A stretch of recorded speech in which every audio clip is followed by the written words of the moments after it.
Assalamualaikum warahmatullahi wabarakatuh. Perkenalkan, kami dari kelompok 11 akan mempresentasikan mengenai sistem penilaian dan pelaporan pada anak berkebutuhan khusus. Sebelumnya, perkenalkan anggota dari kelompok 11. Yang pertama, saya sendiri, Doni Ferdiansyah, NIM A510190270. Dilanjutkan oleh teman saya. Perkenalkan, nama saya Isna Amalia Azmil, NIM A510190271. Saya Muhammad Fikri Hanif, NIM A5190272. Nama saya Haja Al-Latifah, NIM A510190269. Langsung saja kita mulai pembahasannya. Penilaian harus menjabarkan hasil belajar, yaitu memberikan gambaran mengenai keberhasilan siswa dalam mengembangkan serangkaian keterampilan, pengetahuan, dan perilaku selama pembelajaran topik atau kurikulum yang fleksibel. Kriteria penilaian ada 5. Yang pertama, ketuntasan minimal KKM. Yang kedua, melalui tes tulis. Yang ketiga, kehadiran. Yang keempat, melalui tes lisan. Dan yang terakhir, sikap. Selanjutnya, sistem penilaian dalam setting inklusi. Menurut Garnida, tahun 2015, sistem penilaian mengacu pada yang pertama, kurikulum umum. Apabila mengikuti kurikulum umum yang berlaku pada umumnya, maka penilaian mengikuti pola pada umumnya. Yang kedua, kurikulum yang telah dimodifikasi. Apabila mengikuti kurikulum yang telah dimodifikasi, maka sistem penilaiannya menggunakan sistem yang telah dimodifikasi sesuai kurikulum yang digunakan. Yang ketiga, kurikulum yang sesuai dengan PPI atau IEP. Apabila mengikuti kurikulum PPI, maka penilaiannya bersifat individual dan didasarkan pada kemampuan anak. Akan tetapi, menurut Friend, sistem evaluasi pembelajaran inklusi harus berdasarkan PPI. Hal ini dikarenakan penilaian PPI sering digunakan pada sekolah-sekolah penyelenggara pendidikan inklusi, karena sebagian besar anak berkebutuhan khusus mampu beradaptasi dalam proses pembelajaran, namun belum tentu mampu ketika diberikan pengalaman penilaian yang sama. Anak berkebutuhan khusus ini memerlukan asesmen alternatif atau penilaian bervariasi sesuai dengan kurikulum modifikasi dan PPI yang ada.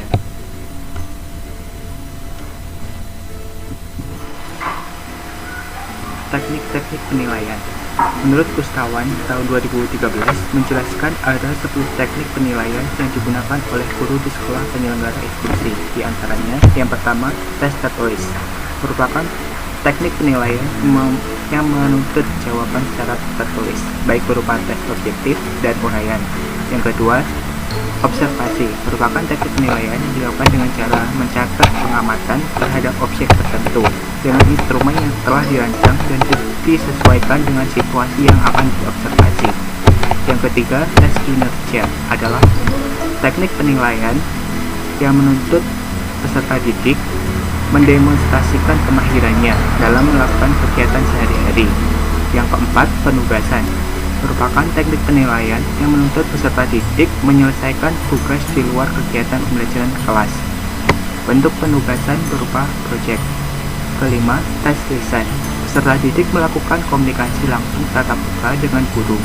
Pertanyaan dan jawaban dilakukan secara spontan dan bentuk instrumen penilaian berupa daftar pertanyaan. Yang keenam, penilaian portofolio, merupakan penilaian yang dilakukan dengan cara menilai hasil karya anak dalam bidang tertentu dan digunakan untuk mengetahui minat maupun kreativitas anak. Yang ketujuh, jurnal, merupakan catatan pendidik selama proses pembelajaran yang berisi kekuatan dan kelemahan peserta didik dalam hal kognitif, afektif, dan psikomotoriknya. Yang kedelapan, inventory, merupakan skala psikologis yang dipakai untuk mengungkapkan sikap, minat, emosi, motivasi, dan juga persepsi anak terhadap suatu objek dan dilakukan wawancara maupun pemberian angket. Kesembilan, penilaian diri, merupakan teknik penilaian dengan cara meminta anak untuk mengemukakan kelebihan dan kekurangan dirinya. Ke-10, penilaian antar teman merupakan teknik penilaian dengan cara meminta peserta didik untuk mengemukakan kelebihan dan kekurangan temannya dalam hal tertentu.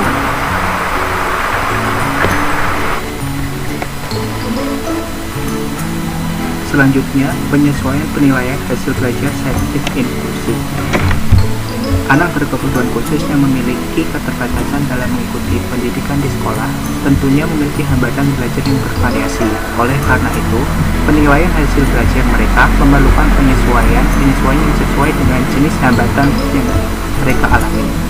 Dalam Gustawan tahun 2013 menjelaskan ada 3 penyesuaian tersebut, di antaranya yang pertama penyesuaian waktu merupakan penambahan waktu yang dibutuhkan oleh seorang anak berkebutuhan khusus dalam mengerjakan ulangan, ujian, tes, dan tugas lain yang berhubungan dengan penilaian hasil belajar.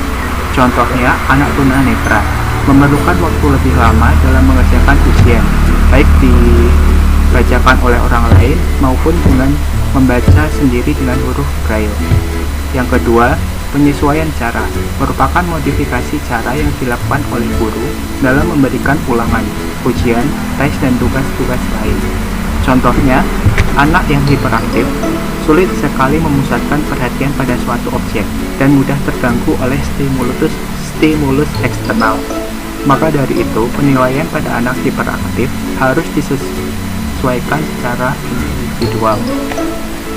Yang ketiga, penyesuaian materi merupakan penyesuaian tingkat kesulitan bahan dan penggunaan bahasa dalam butir soal yang dilakukan oleh guru dalam memberikan ulangan, ujian, tes, dan tugas-tugas lain yang berhubungan dengan penilaian hasil belajar.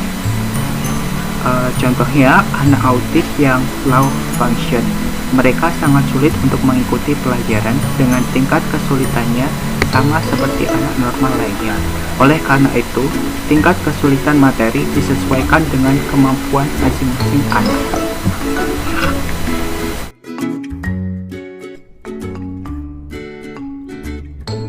Kendala saat melakukan penilaian hasil belajar ABK. Potensi yang berbeda-beda yang dimiliki siswa merupakan salah satu kesulitan yang ditemukan pada saat kegiatan evaluasi berlangsung. Karena terkadang penilaian yang dilakukan tidak selalu pada skor saja.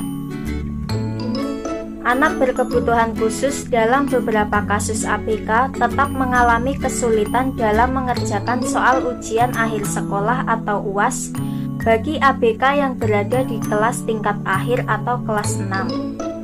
Sehingga ada sebagian besar ABK tidak mengikuti ujian nasional atau UN. Hal ini terjadi karena kemampuan belajar dan ilmu siswa ABK berbeda dengan siswa reguler. Sedangkan soal pada UN belum bersifat inklusif. Pemerintah belum menentukan formula UN untuk anak berkebutuhan khusus. Pemerintah daerah dalam hal ini belum cukup siap dalam menyelenggarakan UN di tingkat daerah.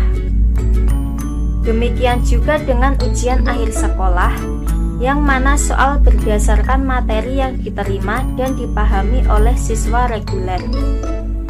Siswa ABK merasa kesulitan dalam memahami soal UAS jika materi itu sama. Kebanyakan ABK tidak mampu memahami soal yang cenderung monoton penyampaiannya seperti pada soal bahasa Indonesia yang banyak terdapat tulisan atau soal cerita. Mereka tidak mampu memahami cerita yang dibaca. Usaha mengatasi kendala-kendala menggunakan penilaian objektif. Mengatasi kendala-kendala usaha yaitu menggunakan soal pilih-pilihan ganda, melakukan perbaikan dan pengayaan, memberikan soal ujian yang sesuai dengan tingkat materi yang diajarkan. Soal ujian yang sesuai dengan tingkat materi yang diajarkan.